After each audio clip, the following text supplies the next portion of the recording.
Stocks mixed, gold at fresh highs, dollar under pressure ahead of the G-20 summit. The U.S. stocks closed marginally lower on Friday, but all three main benchmarks were up for a third week in a row, with the S&P 500 gaining 2.2% and the Dow climbing 2.4%, and the Nasdaq adding 3%. Asian stock markets struggled on Monday, with some marginal gains amid bullish optimism emerging in a thaw in U.S.-China trade talks.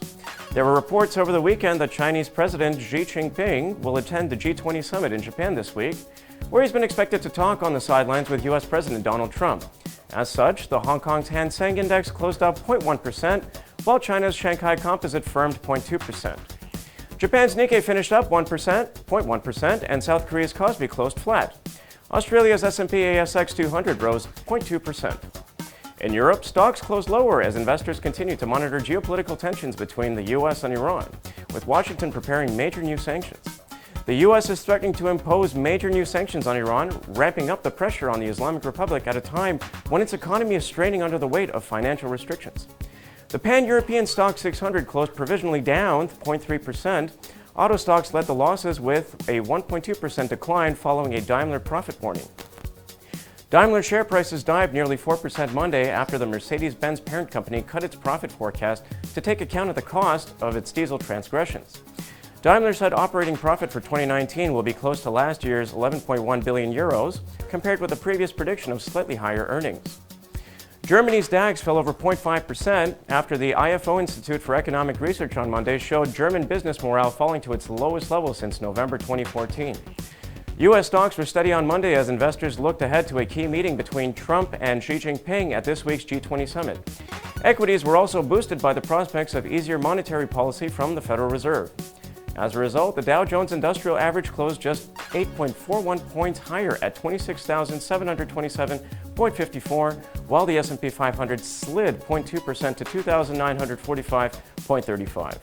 The Nasdaq Composite closed 0.3% lower at 8,005.70. As for currencies, the dollar remained on the back foot against majors on rising expectations of the rate cut by the Federal Reserve.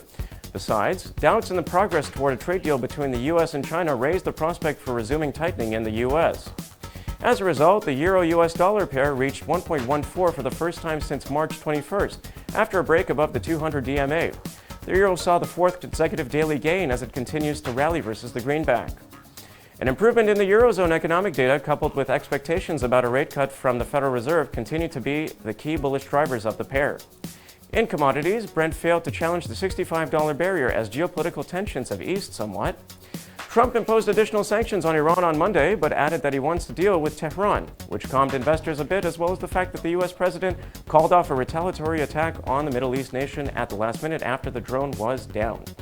As a reminder, last week, Brent climbed 5% after Iran shot down a U.S. drone on Thursday in the Gulf, adding to tensions stoked by attacks on oil tankers in the area in May and June that Washington has blamed on Iran, which denies having any role in the attacks. Meanwhile, gold prices jumped to fresh six-year highs above $1,421 as tensions between the U.S. and Iran fueled safe haven buying. Helping gold's appeal, the dollar dipped, having faced its biggest weekly drop since mid-February on bets the U.S. central bank would start lowering interest rates as early as next month. The market's focus now shifts to whether Washington and Beijing can resolve their trade dispute at a summit in Japan this week of leaders from the Group of 20 leading world economies. Signs of progress on this front could trigger a bearish correction in gold prices. That is all for today. Thank you for watching. Please click subscribe to always be in touch with the latest market news.